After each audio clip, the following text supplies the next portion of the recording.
Assalamualaikum warahmatullahi wabarakatuh. Sebelumnya perkenalkan, nama saya Ferdinand Firdaus.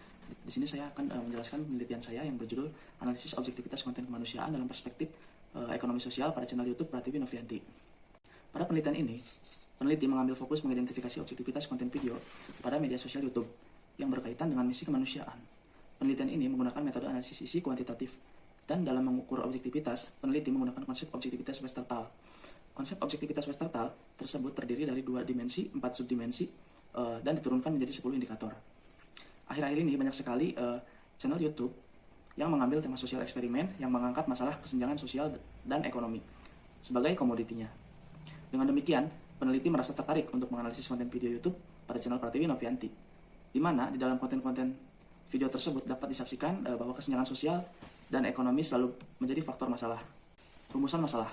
Dalam penelitian ini, untuk mengetahui apakah pada analisis konten video Pratiwi Novianti ini telah memenuhi konsep objektivitas berdasarkan indikator faktualitas, akurasi, kelengkapan, relevansi, proporsional, dua sisi, non-sensasional, stereotypes, juxtaposition, dan linkage, dikaitkan dengan like dan komentar.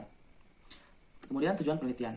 Tujuan dari penelitian ini adalah untuk mengidentifikasi, menganalisis, dan mendeskripsikan analisis objektivitas konten kemanusiaan dalam perspektif ekonomi sosial pada channel YouTube Pratiwi Novianti. Kemudian tinjauan pustaka. Teori yang digunakan dalam penelitian ini yaitu teori objektivitas, kemanusiaan, sosial ekonomi, YouTube, dan sekilas tentang Pratiwi Novianti. Objektivitas menurut Westerthal bahwa objektivitas dalam penyebaran berita dapat didefinisikan sebagai kepatuhan terhadap norma dan standar tertentu. Standar norma menurut Westerthal meliputi factuality, impartiality. Dari hal tersebut diturunkan menjadi truth, relevansi, balance, dan netral. Kemudian kemanusiaan. Menurut Peter Walker menyatakan bahwa kemanusiaan memiliki 2 konsep, yaitu sistem kemanusiaan. Yang pertama, sistem kemanusiaan yaitu merupakan upaya untuk mencegah dan meringankan penderita, siapapun dimanapun mereka berada. Kemudian yang kedua, prinsip kemanusiaan, yaitu bahwa semua manusia adalah satu keluarga atau bersaudara, dan prinsip ini merupakan unsur penting dari kegiatan kemanusiaan. Hal ini dapat diartikan bahwa dalam konteks kemanusiaan tidak ada unsur keberpihakan maupun diskriminasi. Kemudian sosial ekonomi. Menurut Swedberg, bahwa sosial ekonomi bagian dari sosiologi yang berfokus bagaimana manusia memenuhi kebutuhan hidupnya. Dengan demikian, dari sudut pandang sosiologi, bahwa manusia merupakan sistem sosial, sedangkan ekonomi merupakan sistem yang dibuat oleh manusia. Sosiologi ekonomi, pada proses ekonomi, hubungan interaksi masyarakat, serta dinamika kelembagaan dan parameter budaya yang menjadi landasan ekonomi masyarakat. Kemudian YouTube. Menurut Nurlidah, bahwa melalui platform YouTube, orang dapat membuat situs web, mengunggah, membagikan, dan menonton video online dalam YouTube, disematkan like, dislike, komen, copy, share, and subscribe. Hal ini bertujuan untuk memberikan apresiasi atas hasil karya video seorang YouTuber. Like dan komentar adalah merupakan bagian dari YouTube. Like yang jumlahnya banyak dapat menaikkan portofolio seorang YouTuber. Sedangkan komentar diperlukan oleh konten untuk memperbaiki atau meningkatkan, bahkan menjadi inspirasi dalam menghasilkan karya baru. Kemudian Pratiwi Novianti adalah seorang konten kreator pada media sosial YouTube dan mulai bergabung dengan YouTube pada 6 Agustus 2020. Sebagai konten kreator, Pratiwi Novianti telah mengunggah 947 konten video dengan 3,16 juta subscriber dan ditonton sebagai 431.366.974 kali hingga 7 Maret 2020. Dalam setiap konten videonya, Pratiwi Novianti beserta tim berperan sebagai relawan kemanusiaan atau memanusiakan manusia, dan jangan berhenti untuk menebar kebaikan merupakan slogan konten videonya. Dan berikut skema objektivitasnya. Selanjutnya hipotesis. Apakah terdapat hubungan antara objektivitas dengan engagement? Yang pertama, apakah ada hubungan antara objektivitas dengan jumlah komentar? Lalu yang kedua, apakah ada hubungan antara objektivitas dengan jumlah like? Metode penelitian. Yang pertama, desain penelitian. Metode yang digunakan dalam penelitian ini adalah analisis isi kuantitatif, yaitu merupakan riset yang menjelaskan suatu masalah yang hasilnya dapat digeneralisasikan. Jenis penelitian ini adalah deskriptif, yang bertujuan untuk membuat deskripsi secara sistematis, faktual, dan akurat mengenai sifat populasi. Kemudian populasi dan sampel. Populasi dalam penelitian ini adalah seluruh konten video yang terdapat pada channel Pratiwi Novianti pada periode 1 Februari 2022 sampai dengan 7 Maret 2022 sebanyak 68 video. Sampel dalam penelitian ini, sampel dipilih secara purposive sampling, yaitu teknik pengambilan data berdasarkan pertimbangan, dan sampel yang akan dijadikan objek dalam penelitian ini berjumlah 39 video. Kemudian unit analisis. Unit analisis peneliti menggunakan operasionalisasi konsep objektivitas yang terdiri dari 10 indikator beserta jumlah komentar dan jumlah like. Dan cara perhitungan berdasarkan tema peristiwa pada tayangan video YouTube yang diunggah Pratiwi Novianti dan diambil pada periode 1 Februari 2022 sampai dengan 7 Maret 2022. Kemudian kategori. Kategori diambil dari konsep objektivitas yang dioperasionalisasikan melalui 10 indikator serta jumlah komentar dan jumlah like. Kategori tersebut adalah faktualitas, akurasi, kelengkapan, relevansi, akses proporsional, dua sisi, non-sensasional, stereotypes, juxtaposition, linkage, beserta dua lainnya, yaitu jumlah komentar dan jumlah like. Kemudian teknik sampling dan ukuran sampel. Teknik sampling, teknik pengambilan data dilakukan dengan menggunakan teknik purposive sampling dalam menentukan sampel.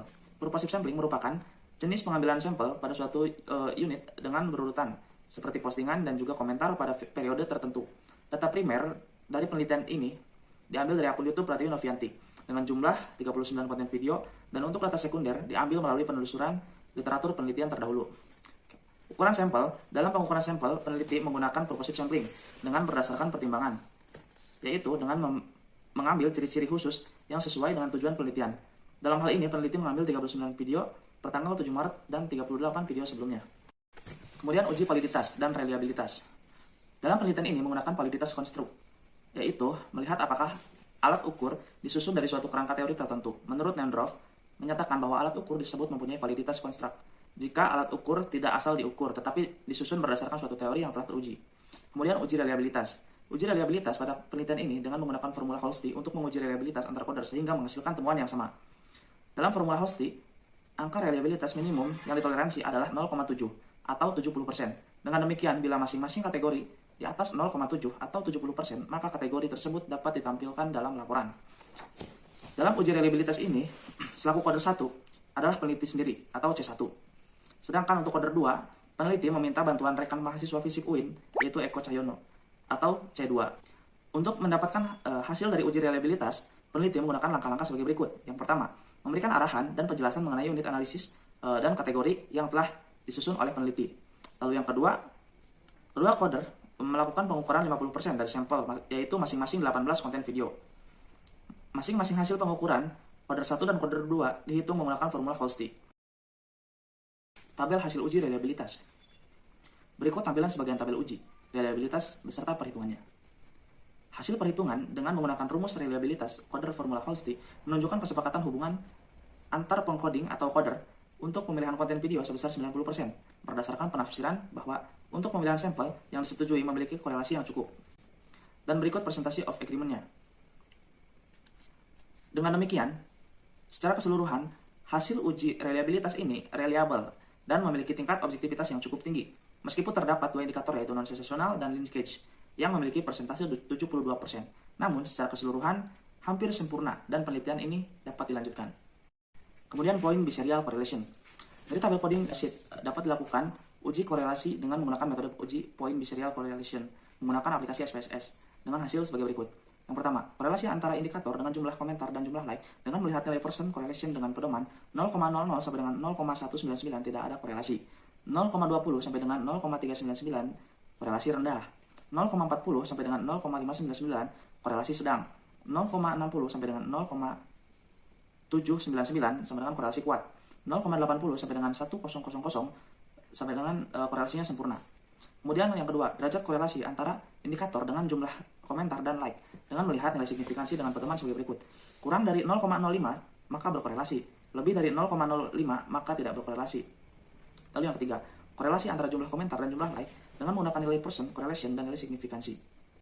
Dari hasil uji korelasi antara indikator faktualitas, akurasi, kelengkapan, relevansi dua sisi, non-sensasional, juxtaposition, dan linkage dengan jumlah like dan jumlah komentar menunjukkan tingkat korelasi yang sedang. Untuk hubungan dua indikator lainnya yaitu proporsional dan stereotypes dengan jumlah komentar dan menunjukkan tingkat korelasi yang rendah. Dengan demikian, hubungan antara objektivitas dengan jumlah like dan jumlah komentar secara umum dapat dikatakan menunjukkan tingkat korelasi yang sedang. Hasil uji korelasi antara jumlah komentar dan jumlah like diperoleh nilai signifikansi 0,00 atau signifikan dengan derajat hubungan 0,43, artinya menunjukkan hubungan sempurna. Dengan demikian dapat dikatakan bahwa terdapat hubungan positif antara jumlah komentar dan jumlah like dengan tingkat hubungan yang sempurna. Kemudian kesimpulan. Setelah diperoleh hasil analisis dan menjelaskan dalam pembahasan, maka dapat ditarik kesimpulan bahwa objektivitas peserta yang dianalisis per indikator hasilnya menunjukkan bahwa konten-konten video tentang kemanusiaan yang diunggah oleh Pratiwi Novianti dinilai cukup objektif. Hal ini dapat dilihat dari hasil uji korelasi tentang hubungan antara objektivitas dengan jumlah komentar dan jumlah like, yang secara umum mempunyai korelasi sedangkan hubungan antara jumlah komentar dan jumlah like menunjukkan adanya hubungan positif dengan tingkat hubungan sempurna. Dengan demikian, sesuai dengan hasil analisis mengenai objektivitas konten video Pratiwi Novianti, maka konten video tersebut layak untuk dijadikan sebagai bahan informasi yang dapat dipercaya. Sekian presentasi dari saya, kurang lebihnya mohon maaf. Assalamualaikum warahmatullahi wabarakatuh.